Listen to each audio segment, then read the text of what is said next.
Hello student, कैसे हैं आप सब।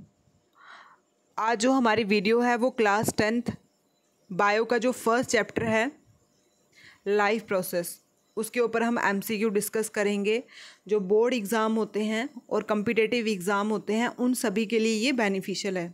आप सभी को पता है कि आजकल जेके बोर्ड हो गया या सीबीएसई हो गया, उन्होंने पैटर्न चेंज कर दिया है और कुछ पोर्शन जो है वो एमसीक्यू का ही पूछ रहे हैं। तो टाइम वेस्ट ना करते हुए हम एमसीक्यू डिस्कस करते हैं। इसके फर्स्ट क्वेश्चन है हमारा, which of the following are energy food. यहाँ पे पूछा हुआ है कि इनमें से जो ऑप्शन दिया है इनमें से कौन सा फूड है जो आपको एनर्जी देता है, ठीक है, ताकत देता है। तो फर्स्ट है कार्बोहाइड्रेट्स एंड फैट्स, सेकंड है प्रोटीन्स, मिनरल्स, सॉल्ट, थर्ड है विटामिन्स एंड मिनरल, फोर्थ है वाटर एंड रफेज। ठीक है, ये न्यूट्रिशंस, ठीक है, जो न्यूट्रिशन है उसकी टाइप्स हैं सारी। किसकी टाइप है? न्यूट्रिशन की टाइप है। और जो हमें एनर्जी देता है खाना वो होते हैं कार्बोहाइड्रेट्स और फैट्स। कार्बोहाइड्रेट हमें राइस से मिलते हैं, पोटैटो से मिलते हैं, ठीक है, और फैट्स हमें ऑयली चीज़ों से। तो यहाँ से हमें पता चल गया है कि हमें एनर्जी कौन से फूड देते हैं, कार्बोहाइड्रेट्स एंड फैट्स। ठीक है, कार्बोहाइड्रेट और फैट्स क्या देते हैं? एनर्जी देते हैं। प्रोटीन हमें दालों से मिलती है, मिल्क से मिलती है, फिश से मिलती है, एग से मिलती है। ये हमारी बॉडी की ग्रोथ करवाते हैं। ठीक है, अगर आपको ऐसे पूछे कि कौन सा फूड है जो बॉडी की ग्रोथ करवाता है तो वो हमारी प्रोटीन आ जाएगी। ठीक है, वो क्या आ जाएगी? प्रोटीन। और जो रिपेयर करता है, जैसे हमें लग जाती है फिर हम देखते हैं कि एक दो दिन के बाद वहाँ पे स्किन आ जाती है, न्यू स्किन आ जाती है, वो हो गया रिपेयर। तो वो किसकी वजह से होती है? वो भी प्रोटीन की वजह से होती है। यहाँ पे ऐसे पूछ सकते हैं रिपेयर किससे हो रहा है और ग्रोथ किससे हो रही है। ठीक है, तो वो प्रोटीन की वजह से। अब नेक्स्ट है विटामिन। विटामिन क्या करता है? विटामिन हमें बीमारियों से लड़ने, ठीक है, बीमारियों से लड़ने में हेल्प करता है। ठीक है, जैसे अभी कोविड-19 था, आपको पता है, बोल रहे हैं इम्यून सिस्टम वीक हो गया है, तो हमें क्या खाना है? विटामिन्स खानी है। तो विटामिन्स बीमारियों से लड़ने में हेल्प करता है। ठीक है, तो इसका जो करेक्ट ऑप्शन है हमारा ऑप्शन ए, एनर्जी फूड है, carbohydrates and fats. Second question है हमारा, in which mode of nutrition on organism derive its food from the body of an other living organism without killing। यहाँ पे हमें पूछा है मोड ऑफ न्यूट्रिशन पे question है कि ऐसा ऑर्गेनिज्म आप बताओ, ऐसी न्यूट्रिशन बताओ कि जो अपना खाना दूसरे लिविंग ऑर्गेनिज्म से लेती है लेकिन बिना मारे। ठीक है, जैसे एक ये है, ये दोनों ही क्या है? लिविंग ऑर्गेनिज्म है। ये वाला जो है ये इससे अपना खाना ले रहा है लेकिन बिना मारे। जैसे खून चूसना है ना, खून कौन चूसता है? कौन सा करता है? तो वो मॉस्किटो करता है। ठीक है, मॉस्किटो करता है, लेकिन हमें मारता थोड़ी ना है। तो इससे हमें थोड़ा पता चल रहा है कि ऐसी न्यूट्रिशन को हम क्या बोल सकते हैं? Parasitic nutrition. ठीक है, अपना खाना दूसरों से लेना विदाउट किलिंग। ठीक है, तो कौन सी न्यूट्रिशन आ गई? पैरासिटिक। जब पैरासिटिक न्यूट्रिशन आएगी तो आपने ध्यान में रखना है मच्छर को, मॉस्किटो को। ठीक है, उसके बाद यहाँ पे ऊपर देखो सैप्रोट्रॉफिक भी दिया है। ठीक है, कौन सा? सैप्रोट्रॉफिक। सैप्रोट्रॉफिक में क्या होता है कि जो डेड डिके, ठीक है, डेड और डिके मतलब गले सड़े चीज़ें खाते हैं, गले सड़े चीज़ें जैसे जो सड़ गई हों, जब मर गई हों, उसको खाते हैं। ऐसी न्यूट्रिशन को हम बोलते हैं सैप्रोट्रॉफिक। ऑटोट्रॉफिक होती है जो अपना खाना खुद, जैसे प्लांट्स वगैरह होते हैं, फोटोसिंथेसिस की प्रोसेस से वो खाना बनाते हैं। ठीक है, तो सैप्रोट्रॉफिक होगी जो डेड डिके खाता है। डेड डिके कौन खाता है? सैप्रोट्रॉफिक न्यूट्रिशन। और पैरासिटिक हो गया जो दूसरों पे डिपेंड होता है लेकिन विदाउट किलिंग। ठीक है, जो हमारा बी ऑप्शन है पैरासिटिक न्यूट्रिशन, वो हमारा करेक्ट है। अब थर्ड क्वेश्चन है कि mode of nutrition found in fungus. ठीक है, फंगी में कौन सी मोड ऑफ न्यूट्रिशन होती है?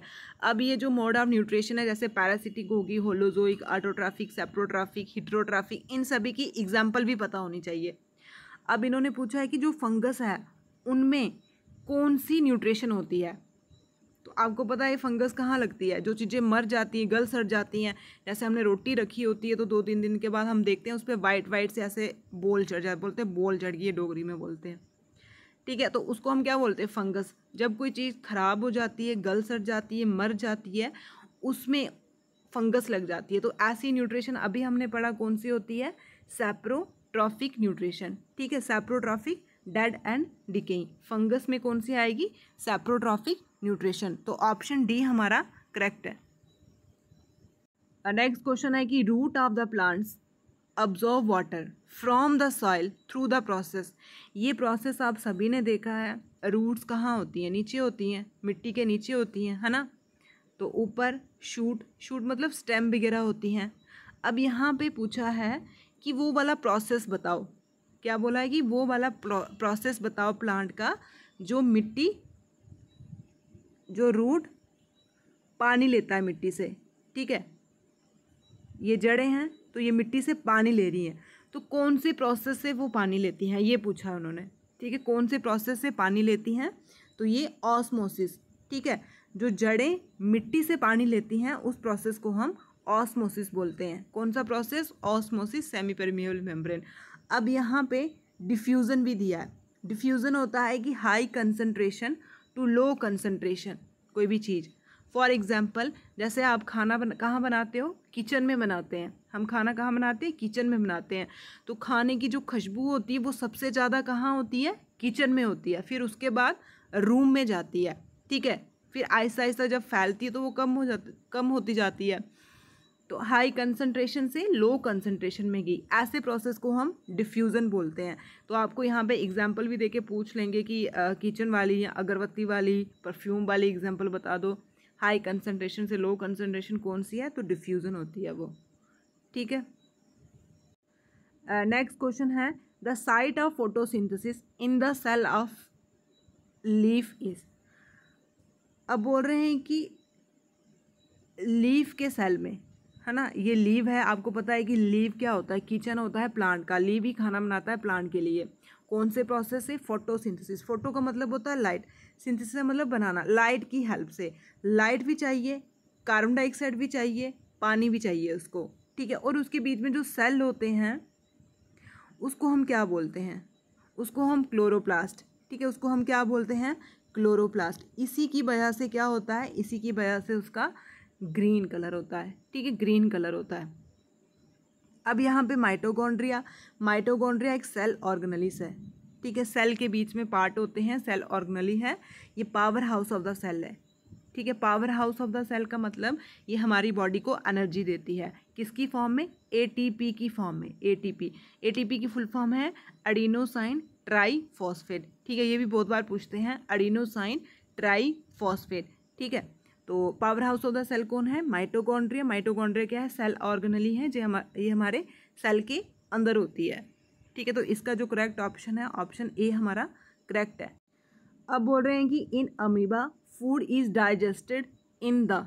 ठीक है, जो अमीबा होता है, अमीबा यूनिसेलुलर होता है, एक मल्टी सेलुलर होता है, यूनिसेलुलर का मतलब होता है कि एक ही सेल से वो सांस भी लेता है, खाना भी खाता है, एक्सक्रीशन भी करता है, रिस्पायरेशन भी करता है, डाइजेशन भी करता है, मतलब सब कुछ वो एक ही सेल से। ऐसे हमको ऐसी जो ऑर्गेनिज्म होते हैं उनको बोलते हैं यूनिसेलुलर। जैसे हम लोग हैं, हम लोग मल्टी सेलुलर हैं।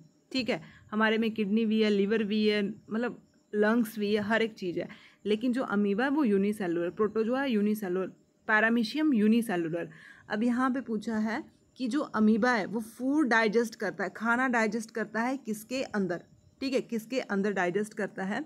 इसकी जो डायग्राम है ऐसी ऐसी होती है, ऐसी ऐसी होती है। सीडोपोडिया से फॉल्स फीड हम जिसको बोलते हैं, उससे फूड इनगल्फ मतलब निगलता है। और यहाँ पे फूड वैक्यूल होते हैं, इसमें ये डाइजेस्ट करता है। वेरी इंपॉर्टेंट पॉइंट है ये। ठीक है, तो हमारा ऑप्शन ए करेक्ट है। फूड कहाँ पे डाइजेस्ट करता है, अमीबा फूड वैक्यूल में, यूनिसेलुलर ऑर्गेनिज्म है ये। ठीक है, नेक्स्ट क्वेश्चन है हमारा which of the following event in the mouth cavity will be effect if salivary amylase is lacking in the saliva. ठीक है, हमारी जो डाइजेशन होती है वो कहाँ से स्टार्ट होती है? माउथ से स्टार्ट होती है, ठीक है। और आपको पता है कि हमारी जो सैलिवा होता है, माउथ होता है, वो एक एंजाइम रिलीज़ करता है जिसको हम बोलते हैं सैलिवरी अम्लेज, ठीक है। ये बहुत इंपॉर्टेंट है और बहुत बार पूछा हुआ है कि सैलिवा में कौन सा एंजाइम होता है? सैलिवरी अम्लेज, ठीक है। अब ये जो एंजाइम होता है यही हमारे सैलिवा को प्रोड्यूस करता है। सैलिवा होती है जो थूक होती है, ठीक है। कौन प्रोड्यूस करता है? ये सैलिवरी अम्लेज करता है। अब इसका क्या काम है? ये पूछा है कि क्या काम है इसका, है ना। जब हम खाना खाते हैं हमारे मुंह में जाता है तो जो माउथ में ये क्या काम करता है, ठीक है।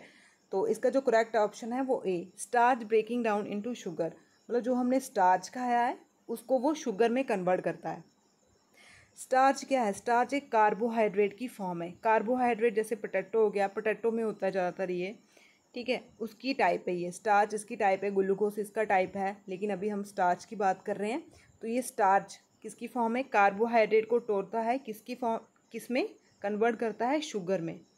आपको डायरेक्ट ऐसे पूछ लेंगे कि कौन सा एंजाइम है जो स्टार्च को ब्रेक डाउन करता है शुगर में, और कहाँ पे करता है? माउथ में करता है। किसकी हेल्प से करता है? सैलिवा की हेल्प से करता है, ठीक है। स्टार्च किसकी टाइप है? कार्बोहाइड्रेट की। तो ऑप्शन ए हमारा करेक्ट है।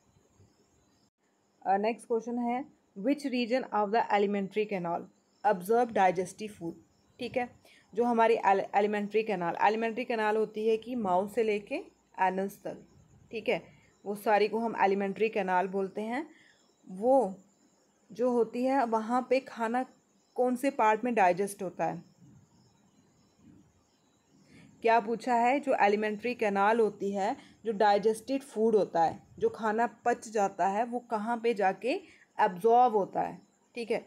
कहाँ पे जाके एब्जॉर्ब पूछा है, ठीक है, एब्जॉर्ब होता है। ये ध्यान रखना क्या पूछा हुआ है। एब्जॉर्ब कहाँ होता है?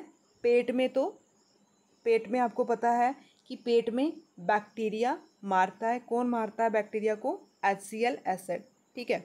ऐसे पूछ सकते हैं कि हमारे पेट में एक एसिड होता है, कौन सा एसिड है? HCl, इसकी फुल फॉर्म है हाइड्रोक्लोरिक एसिड। ये क्या काम करता है? बैक्टीरिया को मारता है, ठीक है। फिर उसके बाद लीवर, जो हमारा लार्जेस्ट ग्लैंड है वो है लीवर, ठीक है, इंटरनल लार्जेस्ट ग्लैंड लीवर है। लीवर फैट्स को डाइजेस्ट करता है, ठीक। उसके बाद जो हमारा डाइजेस्टेड फूड, अब यहाँ पे ये ध्यान देना है कि डाइजेस्टेड फूड बोला है कि ऐसे फूड बोला है। जो खाना पच गया होता है उसको अब्जॉर्ब करते हैं हम स्मॉल इंटेस्टाइन में, वेरी इंपॉर्टेंट, ठीक है। डाइजेस्टिव फूड को कहाँ अब्जॉर्ब करते हैं? स्मॉल इंटेस्टाइन में। बैक्टीरिया कहाँ होता है? पेट में। बैक्टीरिया कहाँ मरते हैं? पेट में। कौन से एसिड से? HCl एसिड से। लार्जेस्ट ग्लैंड कौन सा है? लीवर, ठीक है। तो ऑप्शन हमारा बी करेक्ट है।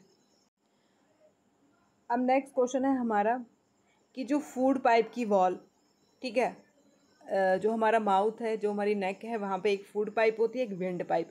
एक से हवा नीचे जाती है, एक से खाना नीचे जाता है।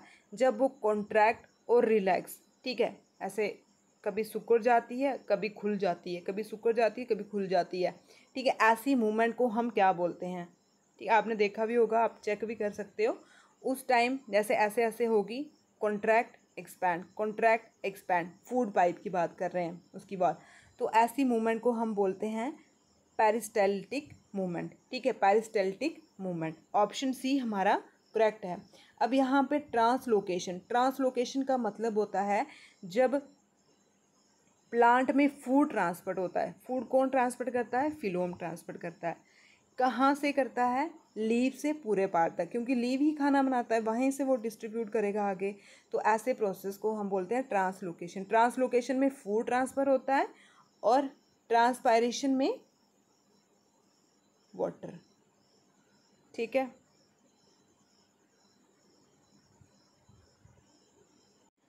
अब 10th क्वेश्चन है हमारा, when a few drop of iodine solution are added to rice water the solution turn blue black in colour, the indicate rice water contain. अब बोल रहे हैं कि हमने क्या करना है, जो राइस का वाटर होता है, चावल का पानी होता है, उसमें हमने आयोडीन ड्रॉप डालनी है, ठीक है। ये एक्सपेरिमेंट भी है 10th क्लास में। आयोडीन ड्रॉप डालनी है, फिर वो ब्लू ब्लैक कलर चेंज करेगा। कौन सा? ब्लू ब्लैक, ठीक है। तो उस टाइम हम क्या बोलते हैं कि इस राइस वाटर में क्या चीज़ है, क्या चीज़ आ गई है, क्या इंडिकेशन करते हैं हम? उस टाइम हमें ये पता चलता है कि राइस में स्टार्च कंटेन है। ऐसे भी जो राइस होते हैं, पोटैटो होते हैं, उनमें स्टार्च होता है और आयोडीन सोल्यूशन डाल के हम ये इंडिकेशन मतलब ये प्रूव भी कर देते हैं, प्रैक्टिकल करके प्रूव भी कर देते हैं इसमें क्या है, स्टार्च। अब ऐसे पूछ सकते हैं कि जब राइस वाटर कौन सा कलर चेंज करता है, तो हमें पता चलता है कि स्टार्च है उसमें, स्टार्च कार्बोहाइड्रेट की फॉर्म है, तो वो ब्लू ब्लैक। कौन सा सोल्यूशन डालते हैं, आयोडीन सोल्यूशन डालते हैं। आयोडीन नमक में भी होता है, अगर आयोडीन की कमी हो तो आपको नेक में ग्वाइटर बन जाती है, ठीक है, ऐसे गला थोड़ा बड़ा सा हो जाता है जिसको हम बोलते हैं ग्वाइटर डिजीज़ हो गई है। ये मैक्सिमम मेल में होता है, वुमेन में कम ही होता है। आज हम 10 ही क्वेश्चन डिस्कस करेंगे। ये हमारा बायो पोर्शन था, फिजिक्स केमिस्ट्री भी हम डिस्कस करेंगे। अगर फ्रेंड्स आपको अच्छा लगे तो कमेंट करके बताना, फिर हम इसको कंटिन्यू ही रखेंगे। ठीक है, थैंक यू।